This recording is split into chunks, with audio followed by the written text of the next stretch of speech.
मिथिला नरेश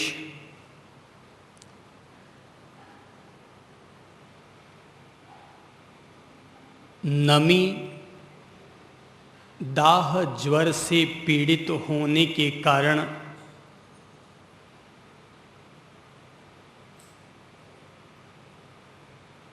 राजरानियों के द्वारा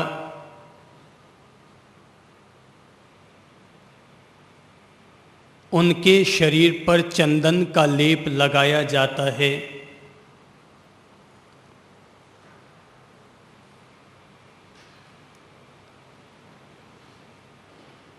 लेकिन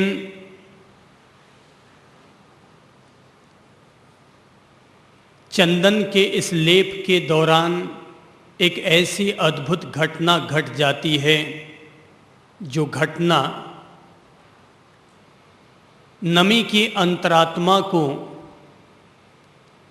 अध्यात्म की ओर गतिशील कर देती है। घटना सहज रूप में यह घटित होती है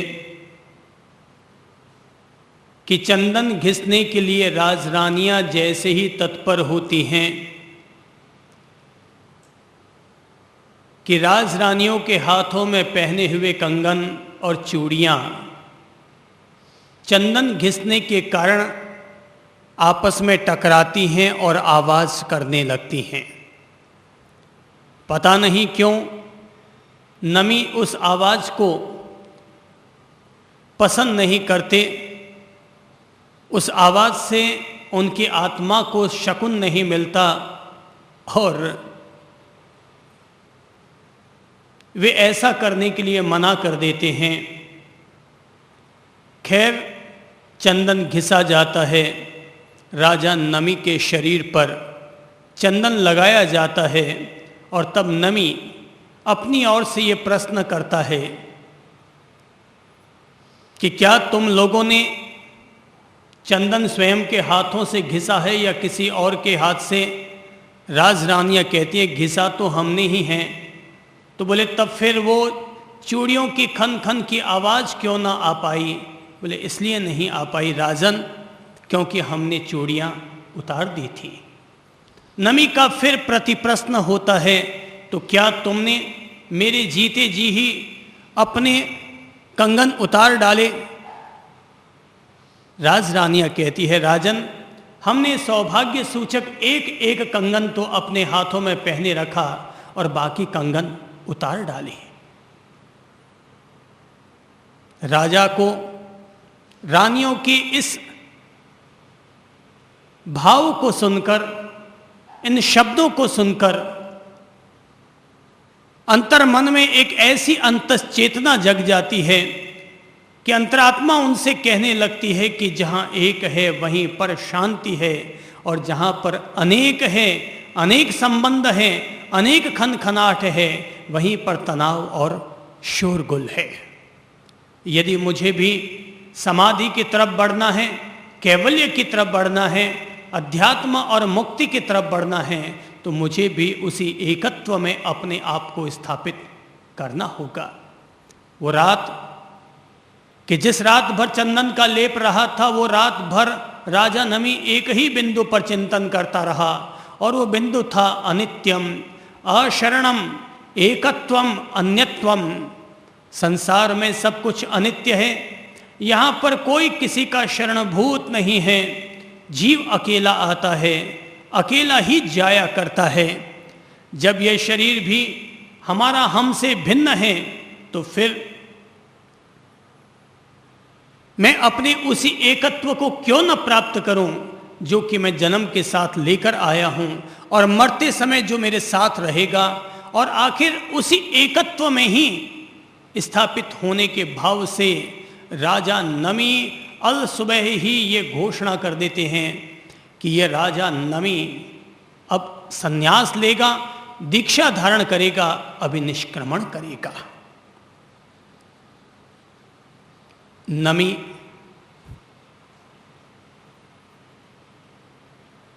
दीक्षा के भाव से अपने सारे राजसिक पोशाक, राजसिक वस्त्र आभूषण सब त्याग कर देते हैं और जैसे ही वे राजमहलों से निकलने लगते हैं कि तभी उनका अपना बचपन का मित्र देवलोक का इंद्र, उसे भीतर में यह प्रेरणा जगती है कि उसका मित्र, उसका दोस्त राजा नमी संन्यास लेने जा रहा है। तो ये सोचकर कि राजा नमी का वैराग्य क्या सच्चा वैराग्य है या ऐसे कोई क्षणिक उबाल आया है, जाता हूं, परीक्षा लेता हूं।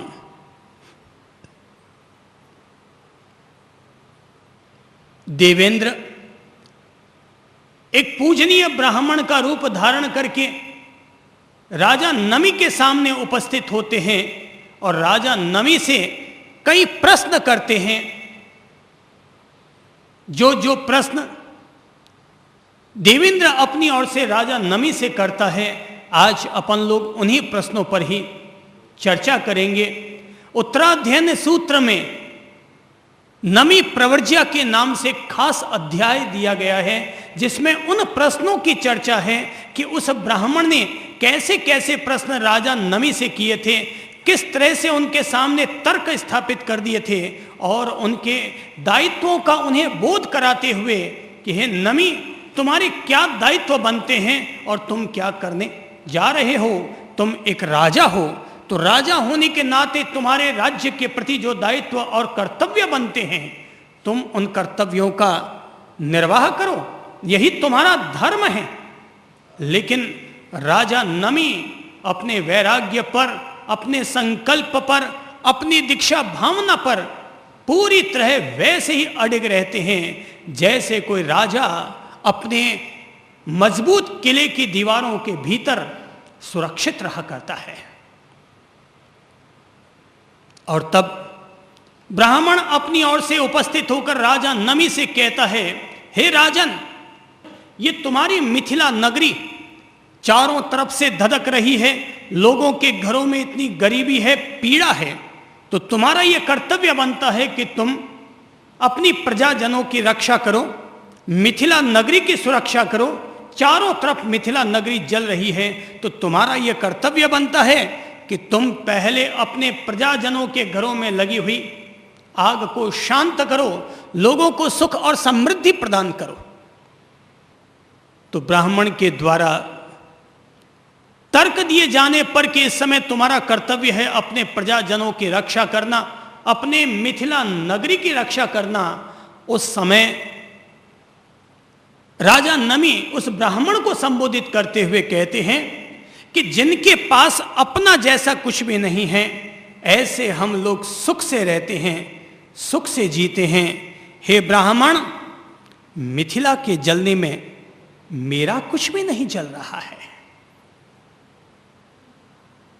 राजा नमी, जो कि संन्यास का संकल्प लिए हुए अपने कदम बढ़ा चुके हैं, वो ब्राह्मण के तर्क को सुनकर कहते हैं, हे ब्राह्मण, अगर ये मिथिला नगरी जल रही है तो मेरा इसमें कुछ भी नहीं जल रहा।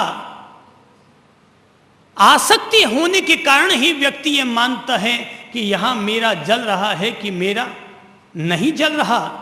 मूलतः प्रत्येक व्यक्ति और प्रत्येक प्राणी के लिए आसक्ति ही, राग द्वेष के अनुबंध ही इंसान के पांवों को बांध करके रखा करते हैं। और जैसे ही इंसान की आसक्ति के तार ढीले पड़ जाते हैं तो पीछे चाहे जो कुछ भी होना, अपने को उससे क्या मतलब पड़ा है।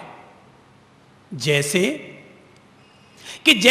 एक आदमी ने देखा कि उसके मकान में आग लग गई है तो चिल्लाने लगा, मेरा मकान जल रहा है, मकान जल रहा है, दौड़ो दौड़ो, बचाओ बचाओ। और लोग दौड़े आते हैं, आग को बुझाने की कोशिश करते हैं कि तभी एक व्यक्ति आता है और आकर कहता है, अरे भाई, क्यों इतना चिल्ला रहे हो, क्यों इतने झल्ला रहे हो? अरे तेरे बेटे ने कल ही तो मकान बेच डाला है, कल ही तो मकान बेच डाला है। ओ, तो मेरे मकान को अब ये मकान मेरा नहीं है, बिक गया। अरे तब ठीक है, तब ठीक है। तो जो शोरगुल इंसान कर रहा था, 1 मिनट में ही उसका शोरगुल ठंडा पड़ गया, क्योंकि एक पल में ही उसकी आसक्ति के तार टूट गए कि अब यह मकान मेरा मकान नहीं रहा, क्योंकि मेरे बेटे ने मेरा मकान बेच दिया। आराम से अब वो देख रहा है, पहले शोरगुल था, पहले झल्लाहट थी, पहले आग को बचाने की, आग को बुझाने की उद्विग्नता थी, लेकिन अब नहीं है, क्योंकि अब मेरे का भाव, ममत्व का आरोपण, आसक्ति के तार अब टूट गए। वो आराम से खड़ा है। 5 मिनट बीतता है कि इतने में ही बेटा दौड़ा दौड़ा आता है और आकर के पिताजी से कहता है, अरे पिताजी आप यहां चुपचाप खड़े हैं, अपने मकान में आग लग गई है और आप उसको बुझाने के लिए कुछ नहीं कर रहे। बोले बेटा बुझाने के लिए तो मैंने खूब किया था, लेकिन अभी अभी तेरे दोस्त ने आकर के कहा कि मकान को तो बेच दिया है, तो फिर मैं क्या करता। बेटे ने कहा, अरे पापा जी वो तो बेचने की बात हुई थी, कोई बिका थोड़ी था। अरे बेचने की बात हुई थी, ये सुनना था कि पापा जी वापस वही छाती पीटना और वही दौड़ो दौड़ो, बचाओ बचाओ, आग बुझाओ बुझाओ, चिल्लाने लग गए। एक पल में आसक्ति बनती है, एक पल में आसक्ति टूट जाया करती है। ममत्व का बंधन होता है तो ये मेरा मेरा मेरा कहलाता है, और ममत्व का बंधन अगर टूट जाए तो मैंने पिता के मुंह से सुना है, ये मेरा बेटा, अरे बेटा नहीं जल्लाद है, ये तो मर जाए तो अच्छा है। मैंने ऐसा कई दफा सुना है, अपने मुंह पर सुना है कि मेरा बेटा ऐसा निकम्मा, तो 10 गालियां ठोकते हैं और कहते हैं मर जाए तो अच्छा है। ममत्व का बंधन टूट जाए तो बेटा भी बेटा नहीं रहता, बहू तब बहू नहीं रहती, तब वे भी हमारे लिए छाती कूटे बन जाया करते हैं। तो नमी के सामने ब्राह्मण ने तर्क रखा कि तुम्हारी मिथिला जल रही, अरे तुम क्या कर रहे हो। अरे यहां तुम्हारा कर्तव्य बनता है कि तुम जंगलों में जाकर के साधना करने की बजाय एक राजा होने के नाते पहले अपने राज्य को बचाओ, मिथिला नगरी को बचाओ। पर जिसने सन्यास का संकल्प ले लिया, जिसने त्याग का संकल्प ले लिया, वह व्यक्ति अब कहां गौर करेगा कि मेरे पीछे क्या हो रहा है। जो होने वाला है सो होगा। मैं अगर पीछे की चिंता करने लग जाऊंगा तो अपना अगला कदम तो कभी बढ़ा ही ना पाऊंगा। किसी भी इंसान को अगर एक कदम आगे बढ़ाना होगा तो एक कदम उसका पीछे जरूर छूटेगा ही। उस फैक्ट्री में जाना है तो ये फैक्ट्री उसकी छूटेगी ही। अपन सोचें 2 नावों में एक साथ सवारी कर लें, 2 घोड़ों पर एक साथ बैठकर सवारी कर लें, तो ऐसा होता नहीं है। इसीलिए तो तुलसी ने कहा था, जहां राम तहां काम नहीं, जहां राम तहां काम नहीं, जहां काम नहीं राम, कि तुलसी दोनों ना रहे, राम काम एक ठाम। कि दोनों एक जगह पर नहीं रहा करते।